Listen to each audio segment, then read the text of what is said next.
Bienvenidos al Titanic. Zarparemos en unos minutos. Todos a bordo, todos a bordo. ¿Es verdad que este barco es insumergible? Señora, este barco ni Dios lo puede hundir.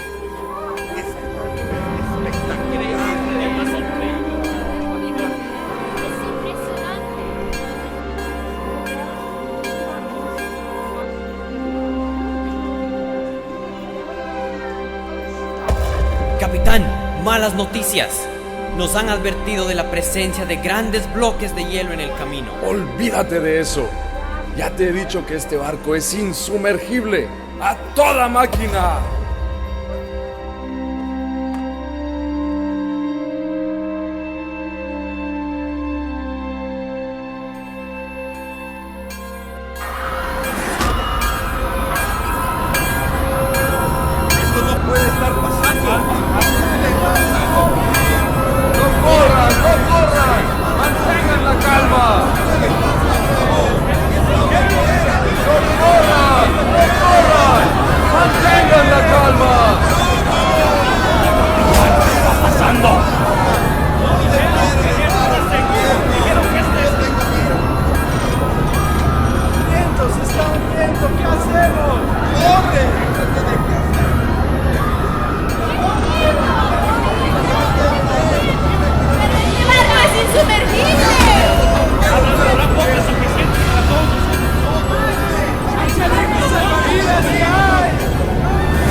La mañana del 15 de abril de 1912, el mundo estaba sobrecogido por la noticia del hundimiento del Titanic, el transatlántico más famoso de aquella época y sin duda de todos los tiempos. Esta tragedia ha sido calificada por los expertos como el peor accidente marítimo en tiempo de paz de toda la historia. Alrededor de este acontecimiento se han tejido un sinnúmero de historias, relatos, documentales, películas y hasta mitos y leyendas. Han pasado más de 100 años, pero hasta el día de hoy, el solo mencionar la palabra Titanic es sinónimo de desastre. ¿Por qué aquel día no puede borrarse de la mente de los seres humanos? ¿Por qué este evento quedó marcado profundamente en los anales de la historia y está casi tan vivo hoy como entonces? ¿Fue solo un accidente más? ¿O fue quizás una advertencia de Dios para las generaciones futuras y principalmente para la última, es decir, la nuestra? Le invito a considerar algunos datos interesantes que estuvieron involucrados antes y después de aquella fatídica noche. Tal vez las preguntas sean aclaradas. Piensa en esto. El Titanic fue considerado el barco más lujoso e impresionante de la época. Decían los testigos oculares que la suntuosidad que tenía superaba con creces lo conocido hasta entonces. Era como de otro tiempo. Fue declarado insumergible. De hecho, ese era su apodo. Una mujer de apellido Caldwell preguntó a uno de los oficiales al momento de abordar ¿Es verdad que este barco es insumergible? Por supuesto, señora, respondió. Ni Dios puede hundir este barco.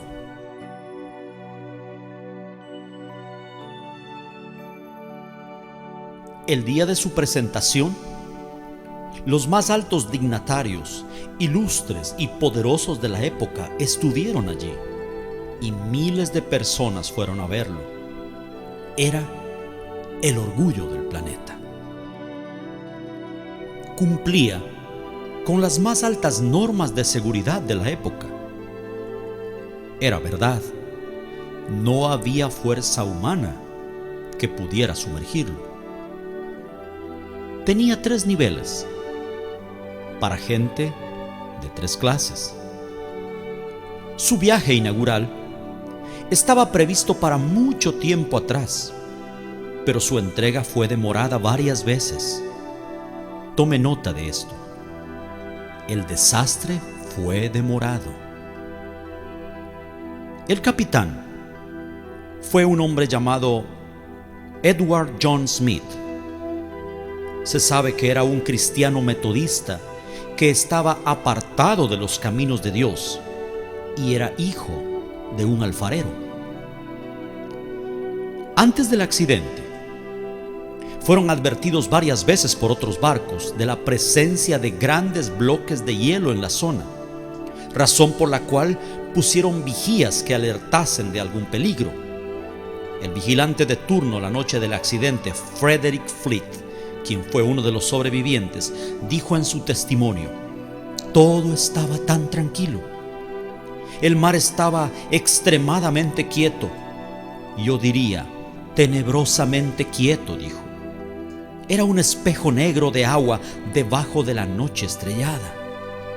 De pronto miró y tenían delante de ellos un enorme iceberg. Gritó con todas sus fuerzas, pero fue inútil. Estaba ya demasiado cerca. El impacto era inevitable.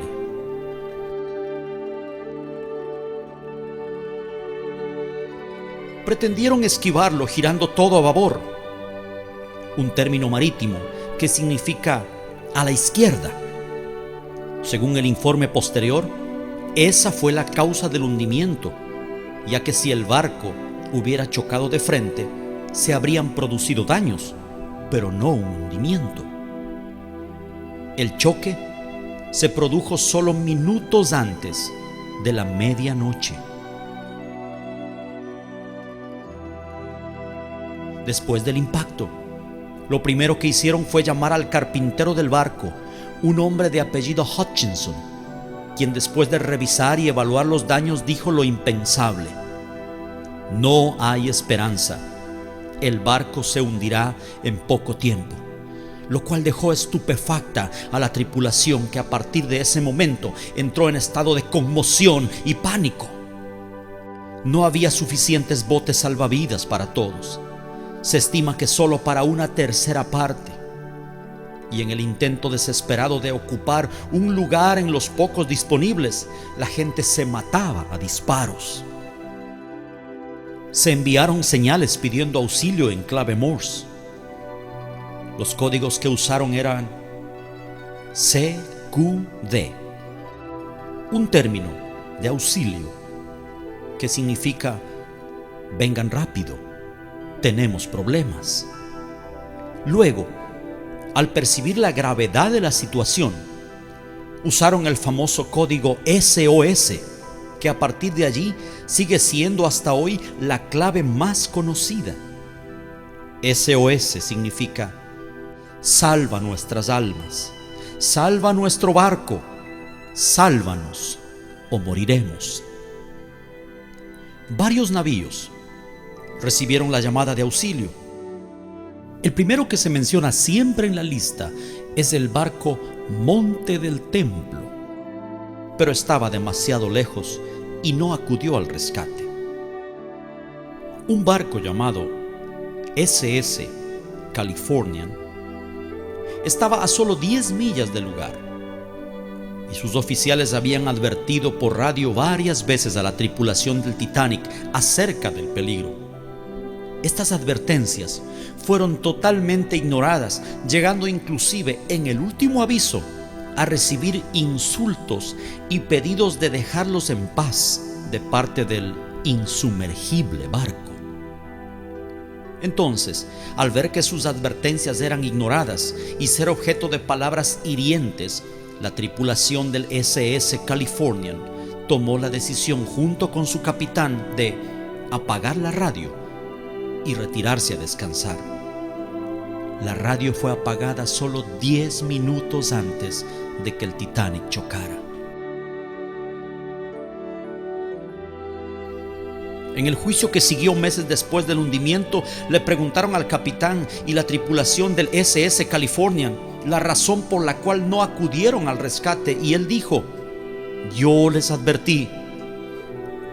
Lo hice varias veces, pero fui ignorado y maltratado. Entonces, al ver que mi advertencia no tenía cabida, tomé la decisión de apagar la radio y dejarlos en paz como ellos me pidieron. El capitán del barco se llamaba Stanley Lord. El Señor.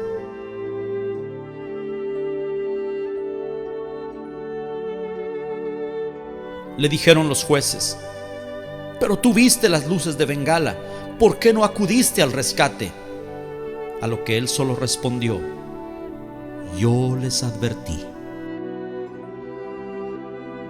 El informe concluyó que si Lord hubiera llegado, se hubieran salvado muchas vidas.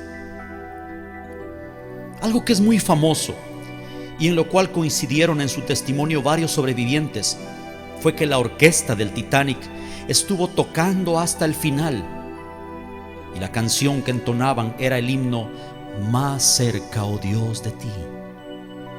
El barco se hundió aproximadamente a las 2:20 de la mañana, entrando en las aguas de Terranova. Murieron las 2/3 partes de sus ocupantes y solo 1/3 se salvó. ¿Datos sin importancia? ¿Coincidencias? No lo creo. Estoy convencido que el Señor le estaba dando a través de este suceso una voz de advertencia a la generación final, al mundo de 100 años más tarde, al nuevo Titanic, a esta sociedad que una vez más se cree indestructible e insumergible.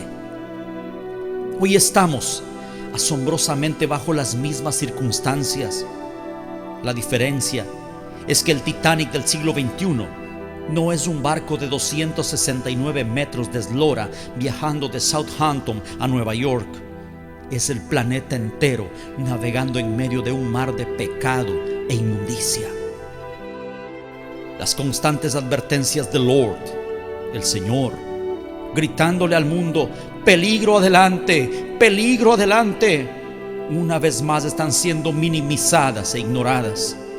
El hombre tristemente está convencido de que todo está bien, que la noche está espléndida y estrellada, que no hay razón para preocuparse y que pueden continuar en su desenfreno a toda máquina, sin saber que la destrucción y muerte están solo a unos pasos. País tras país están haciendo un viraje hacia la izquierda, alineándose con el comunismo e islamismo, convencidos de que es la solución. El mundo actual cree que no necesita a Dios. Cuando algún problema llega, solo hay que emitir un CQD y todo está resuelto. Oh, qué tardía será la hora cuando ya sin esperanza tengan que lanzar un desesperado SOS sin respuesta.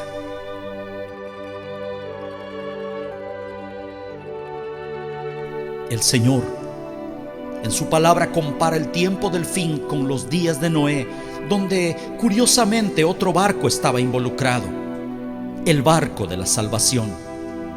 Un arca rechazada y al parecer no muy codiciable, pero donde quienes entraron lograron preservar su vida y quienes no, murieron. ¿En cuál de las dos embarcaciones se encontrará usted? Mi hermano, mi amigo, ya sea que conozca al Señor o no, este mensaje es para usted. Póngase a cuentas con Dios. La medianoche se aproxima. El impacto es inminente y no hay botes salvavidas para todos. No se hunda con este mundo que ha decidido darle la espalda a su Creador. Vuélvase a Dios. Vuélvase a Dios. Tal vez estas palabras sean la última advertencia del Lord para usted antes de llegar a Terranova.